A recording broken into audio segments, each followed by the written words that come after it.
Hello friend, welcome to the channel pharmacy dictionary. हमारे medicine review की exclusive series में आज मैं बात करने वाला हूं एक बहुत ही स्पेशल ड्रग के बारे में। हालांकि मैं कभी भी नहीं चाहता कि इस ड्रग के बारे में बात करूं और मेरा फोकस इस पे होगा भी नहीं, क्योंकि मैं इस ड्रग से बात करने से पहले उस प्रॉब्लम के बारे में बात करना चाहता हूं। क्योंकि जब आप प्रॉब्लम के बारे में बात करेंगे, प्रॉब्लम को डिस्कस करेंगे, प्रॉब्लम को अच्छे गहराई तक समझेंगे, तो शायद इस दवाई को यूज करने की जरूरत भी ना पड़े। मैं बात करने वाला हूं एक ऐसे ड्रग की जो कि आपको डिप्रेशन के केस में, न्यूरोलेप्टिक पेन के केस में और माइग्रेन के केस में आपको राहत देता है। यानी कि ये जो दवाई है वो 3 केस में काम करेगा। पहले केस को थोड़ा सा इंफेसाइज करते हैं, पहले केस को थोड़ा डिटेल से समझते हैं, वही बहुत महत्वपूर्ण है। पहला केस है डिप्रेशन। डिप्रेशन आखिर होता क्या है? अक्सर आप या आपके आसपास रहने वाले व्यक्ति ये वर्ड को यूज करते हैं, कोट करते हैं कि मैं फला फला कारण से डिप्रेस महसूस कर रहा हूं, मेरे एग्जाम में अच्छे नंबर नहीं आया, मैं बहुत डिप्रेशन में हूं, मेरे कुछ सब्जेक्ट्स में बैक लग गया, मैं डिप्रेशन में हूं, मेरे पैसे लॉस हो गए, मैं डिप्रेशन में हूं, कुछ पर्सनल इश्यूज हो गए, मैं डिप्रेशन में हूं। लेकिन क्या आपको पता है कि मेडिकल प्रैक्टिशनर और कुछ एक चुनिंदा व्यक्तियों को छोड़ करके हम में से काफी लोग डिप्रेशन का एग्जैक्ट मतलब समझते ही नहीं है। हम इस वर्ड को इतना कैजुअली, इतना लाइटली ले लेते हैं कि हर छोटी छोटी या थोड़ी सी ऊपर वाली उदासी को डिप्रेशन के साथ जोड़ देते हैं, या हम लोग ये समझते हैं कि उदासी मतलब डिप्रेशन। क्या वाकई में ऐसा है? जी नहीं, बिल्कुल भी नहीं। उदासी एक अलग चीज है और डिप्रेशन एक अलग चीज है। डिप्रेशन के लेवल को आप अंदाजा नहीं लगा सकते, केवल वही समझ सकते हैं जिन्होंने इस प्रॉब्लम को या तो फेस किया है पास्ट में, अब ठीक हो गए हैं, या जो फेस कर रहे हैं, या जो फेस नहीं कर पाए और सुसाइड कमिट कर दिए, उनके फैमिली मेंबर इस चीजों को अच्छे से समझ सकते हैं। आप और मैं ना तो समझ सकते हैं और ना किसी को अच्छे से समझा सकते हैं। हमारी जरूरत इतनी नहीं है कि इस बात को बहुत अच्छे से एक्सप्लेन करें, क्योंकि उनके दर्द के सामने हमारा दिमाग, हमारा नॉलेज कुछ भी नहीं है। हाँ, हम कोशिश कर सकते हैं एक बात अपनी तरफ से कि इस बारे में बात करें। मैंने शुरू से कहा कि आज के मेडिसिन रिव्यू में मेरा बिल्कुल इंटरेस्ट है ही नहीं कि इस मेडिसिन के बारे में बात करूं, क्योंकि मैं नहीं चाहता किसी को भी ऐसी दवाइयां यूज करना पड़े with special reference to depression. Neuroleptic pain और आपका माइग्रेन में जरूर यूज कर सकते हैं, बट डिप्रेशन के केस में ये यूज ना हो तो मेरा अपना एक अच्छा गुडविल होगा। क्योंकि डिप्रेशन के कई कारणों में से एक कारण तो यही है कि वो व्यक्ति जो डिप्रेशन फील कर रहा है वो अपने आप को दूसरों से बिल्कुल अलग महसूस करता है, कटा कटा सा, बिखरा बिखरा सा महसूस करता है। तो उसको ड्रग की जरूरत नहीं है पहले स्टेज में, उसको जरूरत है सपोर्ट की, अंडरस्टैंडिंग की, प्यार की। चाहे वो आपके फैमिली मेंबर हो, चाहे दोस्त हो, चाहे कोई और आसपास रहने वाले व्यक्ति हो, उनको उनसे प्यार की जरूरत है। बट हम देते क्या हैं बदले में? हम देते हैं उनको धिक्कार, ताने, या फिर उनसे थोड़ा अपने आप को दूरी बना लेते हैं। तो भैया, आग को बुझाने के लिए पानी चाहिए, इस तरह से डिप्रेशन को ठीक करने के लिए प्यार चाहिए। लेकिन अब आग को बुझाने के बजाय उसमें पेट्रोल डाल रहे हो, यानी कि कोई व्यक्ति डिप्रेशन में है, उससे दूर जा रहे हो, उसको ताने मार रहे हो, उसको चिढ़ा रहे हो, तो वो सोचो उसके अंदर की आग, डिप्रेशन की आग कैसी भड़क रही होगी। हमको अगर किसी को ठीक करने का मन नहीं है तो आपको उसको परेशान करने का कोई अधिकार नहीं बनता। इसीलिए मेरा पूरा फोकस आज इसी के ऊपर बात करने का है। ड्रग के ऊपर तो मैं लास्ट में छोटे से पॉइंट में आके खत्म कर दूंगा। डिप्रेशन एक ऐसा प्रॉब्लम है जहां पे हम अपने इंटरेस्ट की चीजों को, अपने पसंदीदा हॉबीज को, जो हमारा मेन पॉइंट हुआ करता था उस फेज से पहले जब हम डिप्रेस में नहीं थे, अपना काम करना भूल जाते हैं। फॉर एग्जाम्पल की बात करें, अगर मैं अभी अच्छे केस में हूं तो मेरा पसंदीदा काम क्या है? आपसे बात करना, आपके लिए वीडियोस बनाना, चाहे दिन हो चाहे रात हो, जब आप मेरे को बोलोगे तब मैं आप पे रेडी हूं किसी भी टॉपिक पे बात करने के लिए। ये मेरा पसंद का काम है। लेकिन अगर कोई सर्कमस्टांसेस ऐसे डेवलप हो गया कि मैं किसी कारण से डिप्रेशन के केस में आ गया, मैं फिर से कह रहा हूं डिप्रेशन को उदासी से मत जोड़िएगा। अगर मैं सीवियर डिप्रेशन के केस में आ गया तो अब मेरा जो मन है वो बिल्कुल किसी काम में नहीं लगेगा। ना तो घर से बाहर जाने का मन करेगा, ना तो खाने पीने का मन करेगा, ना तो वो करने का मन करेगा जिसके लिए मैं पागल हुआ करता था, करने के पीछे मेरा पैशन जो हुआ करता था, यानी कि ये टीचिंग। अब मेरा मन इसमें भी नहीं लगेगा। तो फिर ये प्रॉब्लम को हम कैसे सॉल्व कर सकते हैं? इस प्रॉब्लम की सॉल्व करने की सबसे अच्छी समय होती है जब आप अपने आप को महसूस करने लगो कि something is not going well. या उन लोगों के लिए भी जरूरी है जो चीजों को देख रहे हैं, सुन रहे हैं, किसी और के रिस्पेक्ट में वो उनकी मदद कर सकते हैं। आपके घर में अगर कोई फैमिली मेंबर है, आपके पिताजी, मम्मा, भाई, बहन, कोई भी हो ऐसा जिसके साथ आप बचपन से रह रहे हो, क्या आप उसके बिहेवियर चेंजेस को पकड़ नहीं पाओगे? और अगर सच में पकड़ नहीं पाओगे तो फिर आपको फैमिली मेंबर कहलाने का तो कोई हक ही नहीं बनता। जो व्यक्ति हंसता, खेलता, गाता, गुनगुनाता, मस्ती करता रहता था, वो यकायक अचानक से चुपचाप रहने लगे, ज्यादा किसी से बात नहीं करने लगे, तो क्या ये सिम्टम नजर नहीं आते आपको? क्या आप उससे बात करने की जरूरत नहीं लगा लेते हो? अगर एक दो बार आप बात करने गए, वो आपको भगा दिया कि नहीं आप जाओ, मेरे को अपने अकेले रहने दो, दो और आपने ये सोचा कि मैंने तो अपना काम कर दिया, लेट इट बी, तो वो क्या आपकी सही रिस्पॉन्सिबिलिटी है? वो व्यक्ति जो आपको ऐसा कह रहा है कि आप जाइए, मुझे अकेले छोड़ दीजिए, मुझे किसी से बात नहीं करना, तो इस मतलब का ये है कि वो वाकई में परेशान है। तो वो कोई अगर भगा रहा है आपको और आप भाग जाओ, ये सॉल्यूशन नहीं है। वो आपसे दूर जाना चाह रहा है क्योंकि वो प्रॉब्लम को शायद ये सोचता है कि आपसे डिस्कस नहीं कर पाएगा या आप उस प्रॉब्लम को समझ या सॉल्व नहीं कर पाओगे। तो आपका फर्ज यही बनता है कि उसके साथ उसी की उम्र के जैसे व्यक्ति की तरह बात करें ताकि वो आपके ऊपर ट्रस्ट कर सके, और बात करने के बाद आपकी अपनी उम्र की समझदारी वहां पे अप्लाई करें और उस प्रॉब्लम को धीरे धीरे ठीक करने की कोशिश करें।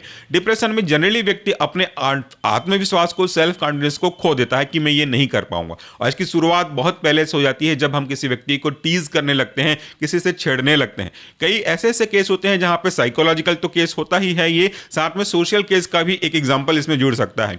मेंटली कुछ केमिकल इंबैलेंस होते हैं, सेरोटोनिन, नॉरएपिनेफ्रिन, ये सब होते रहते हैं। लेकिन कभी कभी ऐसा भी होता है कि अगर कोई व्यक्ति हर बार जिंदगी में ताने खाता रहे, लोग उसके ऊपर हंसते रहें, तो ये उसके दिल में, उसके दिमाग में एक घर कर जाता है कि वो कुछ भी नहीं कर सकता, वो जीरो है। सबसे पहले तो आपको उसकी इसी सोच को, जो कि नेगेटिविटी की ओर लेके जा रही है, इसे हटाना पड़ेगा। जब आप इसे हटाएंगे, पॉजिटिव चीजों में लाएंगे, इंटरेस्ट का काम देंगे, तो वो धीरे धीरे वापस उस पेज में आ सकता है। सो मन की बीमारी, मानसिक बीमारी, चाहे वो डिप्रेशन हो, चाहे वो मैनिया हो, चाहे वो पोलर डिसऑर्डर हो, या तो एंजाइटी हो, या किसी तरह का सेंट्रल नर्वस सिस्टम स्टिमुलेंट की प्रॉब्लम हो, सारी मानसिक बीमारियां हमारे समाज में थोड़ा सा पागलपन की कैटेगरी में रख दिया जाता है। लेकिन वाकई में ऐसा कहने की जरूरत नहीं है और ना ऐसा सोचने की जरूरत है। मानसिक बीमारी भी एक बीमारी है जो साधारण बीमारी की तरह ही होती है, जो किसी को भी हो सकता है और उसका भी इलाज पॉसिबल है। लेकिन हमारी कोशिश, ऑल्दो फार्मासिस्ट हूं मैं, लेकिन मेरी कोशिश या सबकी कोशिश यही होती है कि मिनिमम मेडिसिन पे डिपेंड करें अगर प्रॉब्लम को सॉल्व करने में, तो उससे अच्छा कुछ हो नहीं सकता। रिहेबिलिटेशन सेंटर जैसे जानते हैं आप नार्कोटिक्स को छोड़ने के लिए, वैसे ही काउंसलिंग सेंटर वगैरह होते हैं, वैसे ही मोटिवेशनल सेंटर होते हैं, मेडिटेशन सेंटर होते हैं, वो सब काफी अच्छे तरीके से काम करते हैं। अगर जरूरत पड़ा तो डॉक्टर की सलाह पे आप मेडिसिन को साथ साथ भी लगे सकते हो, कोई प्रॉब्लम की बात नहीं है। तो ये तो बात हो गई मेरी तरफ से। कुछ और मैं बात बहुत सारा करना चाहता हूं इसके ऊपर ताकि लोगों को अवेयर हो सके, लेकिन आप देखने आए हैं इस मेडिसिन के बारे में तो पूरा ध्यान नहीं देंगे। इसी वीडियो के डिस्क्रिप्शन बॉक्स में आपको एक डिटेल वीडियो का लिंक दे दूंगा जो मैंने डिप्रेशन के ऊपर बनाया है, जहां पे सुसाइडल थॉट्स आते हैं, वो भी मैं डाल दूंगा। अगर भूल गया तो कमेंट बॉक्स में मुझे याद दिला दीजिएगा। चलिए बात कर लेते हैं मेडिसिन रिव्यू की सीरीज में। आज मेरे हाथ में कौन सा टैबलेट है, कौन सा ब्रांड है, कौन सा कॉन्स्टेंट है, क्या काम करने का तरीका है और क्या सावधानी आपको बरतनी चाहिए, उस सब के बारे में। मेरे हाथ में एक टैबलेट है जिसका जो ब्रांड नेम है वह है आपका ट्रिप्टोमर। इसका जो कंसंट्रेशन है वह 25 mg। इसे बनाने वाली कंपनी है डॉक्टर रेड्डी। ये जो ट्रिप्टोमर 25 है, ये है क्या असल में? ये एक ब्रांड नेम तो है, लेकिन इसके अंदर का जो एक्टिव कॉन्स्टेंट है वह आपका एमीट्रिप्टाइलिन हाइड्रोक्लोराइड। इंडियन फार्माकोपिया के गाइडलाइन के अकॉर्डिंगली इसका जो कंसंट्रेशन है, जैसा इसके नाम में है, वह 25 mg। तो जो एमीट्रिप्टाइलिन है वो किस क्लास के बिलोंग करने वाले ड्रग है, किस लिए यूज करते हैं? पहले बात करते हैं कि किस लिए इसका यूज होता है। अगर आप किसी के हाथ में ये ड्रग देखो तो बिल्कुल भी ब्लाइंडली ये मत सोचो कि उसको मानसिक कोई प्रॉब्लम है, मन की कोई प्रॉब्लम है, वो हमेशा डिप्रेशन में जूझ रहा है। नहीं, क्योंकि एक चीज के कई यूज हो सकते हैं। अगर आप शक्कर को कभी मिठाई बनाने के लिए यूज कर रहे हो तो कभी प्रसाद बनाने के लिए भी यूज कर सकते हो, कभी कड़वी दवाई को मास्क करने के लिए भी यूज कर सकते हो, कभी किसी और पर्पस के लिए यूज कर सकते हो। तो हमेशा एक ही चीज एक ही जैसा काम करे, एक ही पर्पस के लिए काम करे, ये जरूरी नहीं है। ये जो ड्रग है बेसिकली 3 प्रॉब्लम को रिजॉल्व करने या मेंटेन करने के लिए करते हैं। पहला है आपका डिप्रेशन, दूसरा है आपका न्यूरोलेप्टिक पेन, और तीसरा है आपका जो स्पेसिफिक कंडीशन में हम लोग बोल सकते हैं वह है आपका माइग्रेन की। अक्सर ही लोगों को होता रहता है।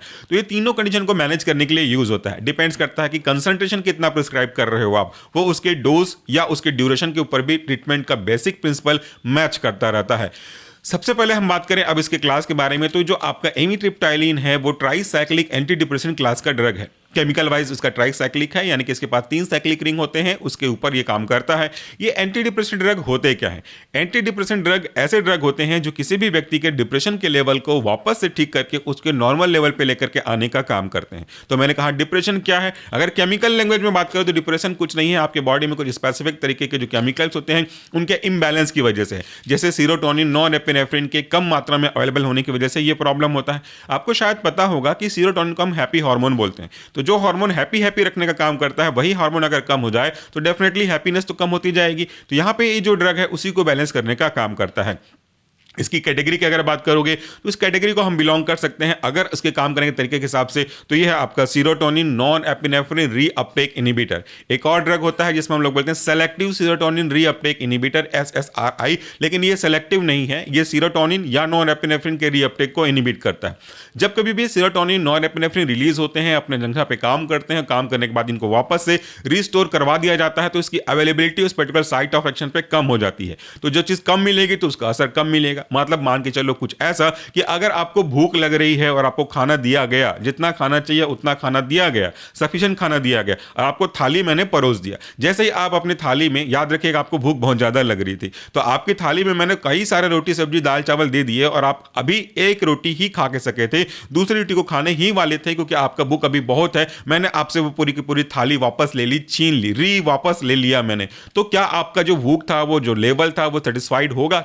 क्या आप वापस से एनर्जेटिक फील करोगे? क्या आप सेटिस्फाइड फील करोगे? नहीं। क्यों? क्योंकि मैंने आपसे वो थाली ले ली, लेकिन मैंने तो आपको थाली दी थी, फिर क्यों प्रॉब्लम हुआ? तो आपका जवाब होगा हाँ आपने दी थी, बट जितना मेरा सेटिस्फैक्शन पॉइंट था उससे पहले ही आपने मुझसे वापस ले लिया। एग्जैक्टली यही काम करता है आपका एंटी डिप्रेशन कैटेगरी के ड्रग जो उसको मैनेज करने के लिए करते हैं। सीरोटोनिन को आपको हमने दिया, नॉन एपिनेफ्रिन को आपको हमने दिया, हमने मतलब ब्रेन ने दिया, आप काम करने के लिए उसको यूज कर रहे हो, लेकिन उससे पहले ही अधिक मात्रा में रीअपटेक कर लिया गया, कम मात्रा में आपको अवेलेबल करा दिया गया, तो आप सेटिस्फैक्शन तो होंगे नहीं। तो इस तरीके से थोड़ा थोड़ा मूड जाग सकता है डाउन साइड की ओर, डिप्रेशन की ओर।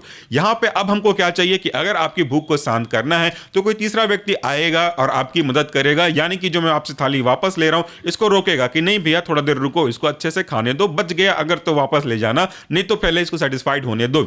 वैसे ही आपका ये एमिट्रिप्टाइलिन आता है और सीरोटोनिन नॉन एपिनेफ्रिन के वापस जाने के प्रोसेस को रोकता है, बोले रुको अभी उसका काम पूरा नहीं हुआ, वो आपको वापस लेने देता है और आप वापस से उसको यूटिलाइज करते हो और आपके अंदर वो जो कमी थी सीरोटोनिन नॉन एपिनेफ्रिन की, वो वापस से रिस्टोर होने लगता है और आप वापस से धीरे धीरे धीरे फील करने लगते हो अच्छा। याद रखिएगा कोई भी बीमारी के हिसाब से ठीक होती है, ना कि ऐसा कि आपने चुटकी बजाया वो आपको ठीक हो गया। मानसिक बीमारियां थोड़ा टाइम लेती हैं और उस बीमारी को ठीक करने में जितनी दवाइयां काम करती हैं उससे कई गुना सपोर्ट काम करता है, मेंटल सपोर्ट काम करता है, आपकी सोसाइटी का, आपके अपनों का सपोर्ट काम करता है। तो ये दोनों अगर मिल जाए ना तो सुपर एडिटिव काम करेगा। सिनर्जिस्टिक का भी बहुत ऊपर, सुपर एडिटिव बहुत अच्छा काम करेगा। इसलिए मैं हमेशा सलाह देता हूं कि जितने भी गोली डॉक्टर ने आपको दी है उसका 2-3 गुना प्यार पानी के साथ, प्यार के साथ मिलाकर के पिलाएं तो जरूर बीमारी को दूर भगा सकते हैं। ये हो गई इसके केस में काम करने का तरीका। लेकिन जैसा मैंने कहा कि इसके साथ ये आपका जो न्यूरोलेप्टिक पेन है उसको भी ठीक करने को काम करता है। कई बार नर्व हमारे डैमेज होने लगते हैं, न्यूरोट्रांसमीटर प्रॉपर फ्लो करता नहीं है, जिसकी वजह से सही न्यूट्रिशन ब्रेन को या उसके मैसेज को नहीं पहुंच पाता, तो उससे एक पेन जनरेट होने लगता है। उसको भी मैनेज करने के लिए ये हम करते हैं, चाहे वो डायबिटिक न्यूरोपैथी का प्रॉब्लम हो या कोई और प्रॉब्लम हो, उसको भी ठीक करने में ये मदद करता है। टिंगलिंग जैसा पेन होता है उसको भी मैनेज करता है, और माइग्रेन के केस में भी ये काफी मदद करता है। जितने भी ब्लड वेसल्स हैं उनको और जो न्यूरोट्रांसमीटर है उनके पहुंचने की कंडीशंस को बूस्ट अप करता है। तो इस तरीके से ये जो दवाई है 3 मेन काम करने का काम करता है। याद रखिएगा ये दवाइयां बिल्कुल भी नहीं लें अपने मन से, हालांकि कोई भी दवाई अपने मन से नहीं लेनी चाहिए, लेकिन फिलहाल ऐसे कैटेगरी के ड्रग जो कि आपके मेंटल को अफेक्ट करते हैं, साइकोफार्माकोलॉजी कैटेगरी में आते हैं, इनको तो भूल से भी अपने मन से नहीं लेना चाहिए, वरना ये दो धारी तलवार की तरह काम करेगा। जितना फायदा आपको कर सकता था उससे नुकसान आपको कर सकता है, क्योंकि दो धारी तलवार क्या करती है, दुश्मन को तो हिट करती है, कभी कभार आपको भी हिट कर सकते हैं। इसीलिए हमेशा ऐसी या किसी भी दवाइयों को अपने मन से ना लें। इसकी एक नुकसान है कि आपको कॉन्स्टिपेशन की प्रॉब्लम हो सकती है, मेल में टेस्टिकुलर स्वेलिंग की प्रॉब्लम हो सकती है, या इरिटेशन की प्रॉब्लम हो सकती है, जीआई डिस्टर्बेंस की प्रॉब्लम हो सकती है। इसलिए इनको अपने आप बिल्कुल भी ना लिया करें। दूसरा, इसमें थोड़ा सा नींद आने की पॉसिबिलिटीज भी होती है, तो ऐसी दवाइयों को जनरली रात में प्रीफर करते हैं। खाना खाने के बाद 1-8 घंटे वेट करिए, सोने से पहले आप इसको लीजिए तो आपको नींद भी अच्छी आएगी, थॉट्स जो नेगेटिव साइड की ओर आ रहे हैं वो भी सप्रेस होगा और वो अपना काम भी करेगा। ये रहा आज का ड्रग। इसके बारे में और अधिक अगर आपको जानकारी चाहिए तो हमारा मेन चैनल है सॉल्यूशन फार्मेसी, वहां पे आकर के आप सर्च कर सकते हैं एंटी डिप्रेशन क्लास के ड्रग को। मैंने कॉन्स्टिट्यूएंट के बारे में आपको बता दिया, एक्सिपिएंट्स इसमें है, बाकी सिंगल ड्रग इसमें रखा हुआ है। इसको बनाने वाली कंपनी है डॉक्टर रेड्डी। अगर इसके प्राइस के बारे में बात करेंगे तो 84 रुपए का है। प्राइस में भी वेरिएबल डिपेंडिंग अपॉन कहां से आप परचेज कर रहे हैं। तो ये था हमारा आज का मेडिसिन रिव्यू, जिसमें हमने बात किया आपके एंटी डिप्रेशन कैटेगरी के ड्रग का। जाते जाते मैं फिर से कहूंगा, ये दवाइयां किसी काम की नहीं है। अगर इसकी बजाय आप प्यार को मिला दो इसमें तो, क्योंकि प्रॉब्लम को सॉल्व करने का, समस्या को सॉल्व करने का सबसे अच्छा तरीका ये होता है कि उसके रूट को पकड़ करके सॉल्व कर दिया जाए। हालांकि हर बार ये काम नहीं करता, तब के केस में आपको आपके डॉक्टर की सलाह पे मेडिसिन को इसमें इंक्लूड करना चाहिए। लेकिन सबसे अच्छी बात यही होती है ना कि शुरू से शुरू कर दीजिए भैया, तो आखिरी से शुरू करने की जरूरत पड़ेगी ही नहीं। आई होप कि आप मेरे लास्ट लाइन का मतलब समझ पाए हो। Thank you, take care.